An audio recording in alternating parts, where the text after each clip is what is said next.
Bienvenue dans cette nouvelle édition du Non-Stop Info. Sommaire démission du gouvernement à Madagascar. Le Premier ministre Roger Kolo a évoqué le mécontentement populaire pour expliquer son départ.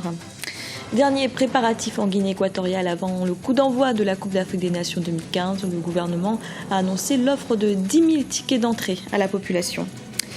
Et les Angolais sont de retour au théâtre malgré une situation difficile. Les dernières pièces ont réussi à remplir les salles grâce aux efforts des professionnels du secteur. Mais tout d'abord, plusieurs milliers de personnes se sont rassemblées en silence ce mardi aux abords de l'aéroport international de Ouagadougou au Burkina Faso pour accueillir les cercueils d'une vingtaine des victimes du crash d'Air Algérie survenu le 24 juillet dernier au Mali. Le Premier ministre Isaac Zida et plusieurs membres du gouvernement burkinabé étaient présents. Un hommage national sera rendu mercredi matin. À Madagascar, le gouvernement a démissionné. Le Premier ministre Roger Kolo a avancé le mécontentement populaire pour expliquer son départ. L'équipe gouvernementale démissionnaire était notamment très critiquée sur sa gestion de l'approvisionnement en électricité, alors que la grande île est confrontée à des délestages de plus en plus fréquents. Diran Ndiaye. Madagascar de nouveau sans équipe gouvernementale. Le gouvernement dirigé par Roger Kolo depuis avril 2014 a démissionné en bloc ce lundi 12 janvier. Une décision largement anticipée par la presse locale ainsi que certains analystes. Le Premier ministre Kolo Roger a remis hier sa démission et celle de son gouvernement au président de la République qui l'a accepté. Cette nouvelle a été déjà attendue depuis quelques jours, en fait, car depuis fin décembre, on a senti un changement complet de stratégie de la part d'Air Adonarmapian. Si on analyse bien ces deux derniers discours, à savoir celui de fin d'année et celui de la présentation des vœux, le président de la République a considéré cette année écoulée comme une année de préparation et de mise en place des réformes. L'on passe donc à l'étape suivante qui consiste à passer à l'action concrète sur tous les fronts.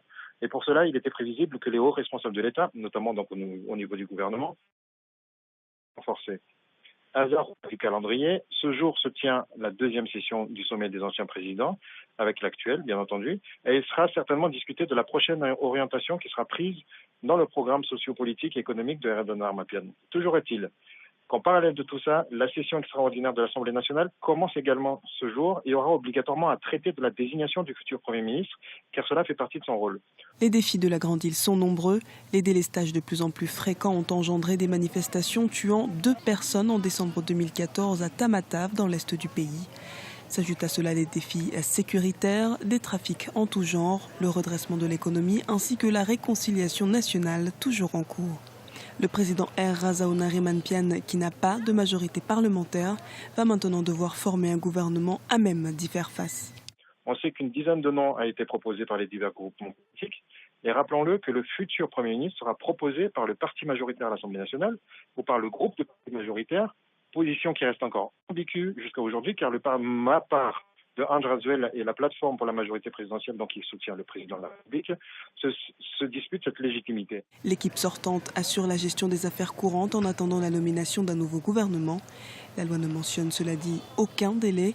Suite à l'élection présidentielle de 2014, il avait fallu attendre 3 mois avant la nomination de l'équipe gouvernementale. Dans l'actualité également, le Tchad a annoncé qu'il n'abriterait pas le prochain sommet de l'Union africaine qui devait avoir lieu en juin, N'Djamena, la capitale. Les autorités évoquent une conjoncture économique et financière particulièrement difficile pour le pays, due à la baisse des prix du pétrole et le retard accusé dans la finition des travaux d'infrastructures d'accueil. En Guinée équatoriale, les préparatifs de la Coupe d'Afrique des Nations s'intensifient à quelques jours du coup d'envoi. Ce vendredi, une séance de travail gouvernemental a eu lieu, l'occasion d'annoncer le don de 40 000 tickets d'entrée et d'appeler à une participation massive de la population. Policarpo et Doumassa. Le président Théodoro Obiang Mbasogo offre 10 000 tickets d'entrée aux habitants de chaque ville retenue pour les matchs de la CAN 2015. Le président équato-guinéen a consenti des moyens financiers importants pour accompagner ses concitoyens durant la grande messe du football africain. Réunis dans la salle de conférence de Ngolo à Bata, le chef de l'État estime nécessaire la présence des Équato-Guinéens aux différents stades pendant les matchs. Le dirigeant du pays hôte de la CAN souhaite une forte mobilisation de ses compatriotes durant la compétition. Cela sera un signal fort dans le sens de la défense de l'honneur du continent africain. Compromiso de organizar La décision d'organiser la CAN engendrera des recettes financières que nous n'avions pas prévues dans le budget. Par ailleurs, la contribution de tous les segments de l'État et de la population en général est absolument nécessaire. Je me suis engagé à payer dans chaque ville retenue au moins 10 000 tickets d'entrée. Après avoir accepté d'organiser la 13e édition de la CAN, les autorités équato-guinéennes ont établi des dispositions sanitaires contre l'épidémie Ebola. Ces mesures de prévention ont été mises en place dans les entrées et les sorties des aéroports, au niveau des stades de football et dans les hôpitaux. En ce qui concerne la menace sanitaire avec le virus Ebola, malgré l'insuffisance de temps pour une bonne préparation de cette CAN, le gouvernement de la Guinée équatoriale a mis en place un plan opérationnel. Nous sommes parfaitement organisés et prêts à agir si un cas de contamination se présente.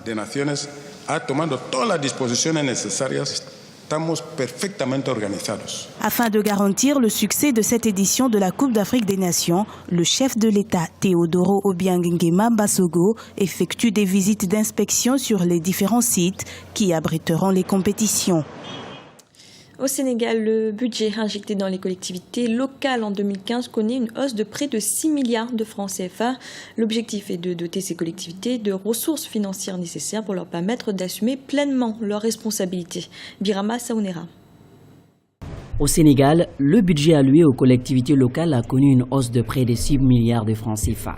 Une augmentation qui vise à renforcer le pouvoir des collectivités locales.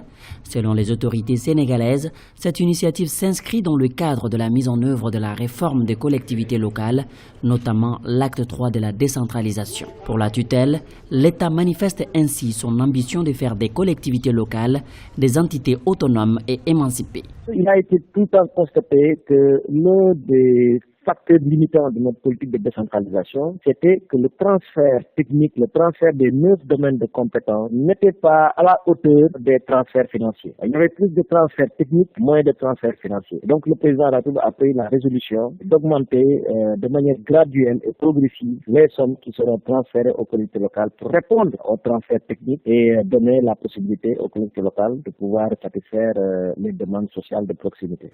L'acte 3 de la décentralisation a pour mission de renforcer la démocratie locale, mais également de réorganiser les relations entre l'État sénégalais et les collectivités locales.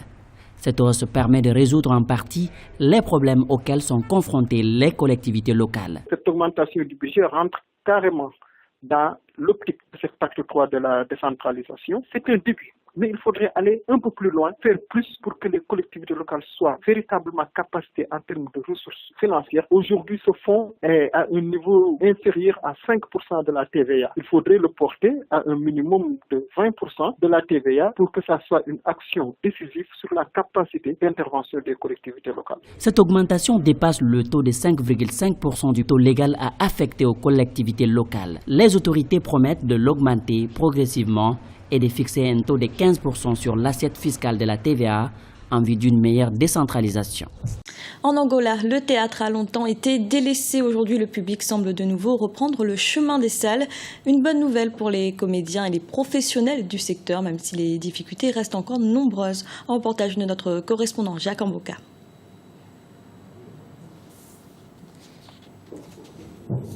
Le renouveau du théâtre est en marche en Angola.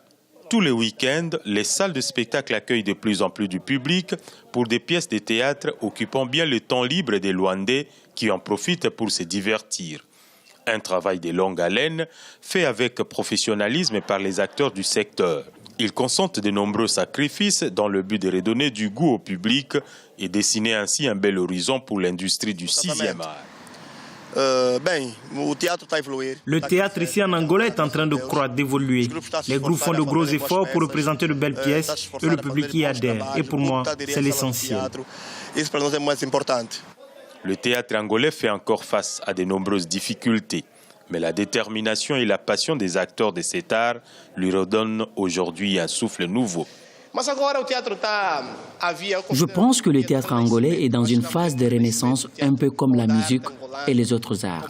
Aujourd'hui, la jeunesse angolaise porte une attention soutenue sur cet art et prend le temps de se former dans les centres professionnels pour bien maîtriser ce qu'ils font.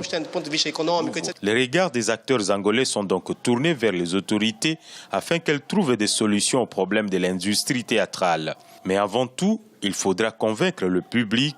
Cela constituera une première étape vers l'essor du théâtre angolais. C'était le journal de la rédaction. Merci de l'avoir suivi. Retrouvez dans un instant une nouvelle édition de l'information.